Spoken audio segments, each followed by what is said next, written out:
আগামী জাতীয় সংসদ নির্বাচনে বাংলাদেশ জামায়াতে ইসলামী টাঙ্গাইল জেলার ৮টি আসনের সংসদ সদস্য প্রার্থীদের তালিকা ঘোষণা করেছেন কেন্দ্রীয় নির্বাচন বিভাগের প্রধান অধ্যক্ষ ইজ্জত উল্লাহ।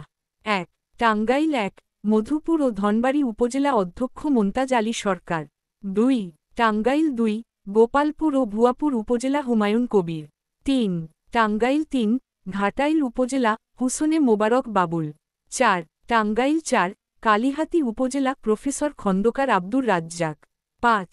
টাঙ্গাইল ৫, টাঙ্গাইল সদর উপজেলা আসান হাবিব মাসুদ। ৬. টাঙ্গাইল ৬, নাগরপুর ও দেলদুয়ার উপজেলা ডা এ কে এম আব্দুল হামিদ। ৭. টাঙ্গাইল ৭, মির্জাপুর উপজেলা অধ্যক্ষ আবদুল্লাহ তালুকদার। ৮.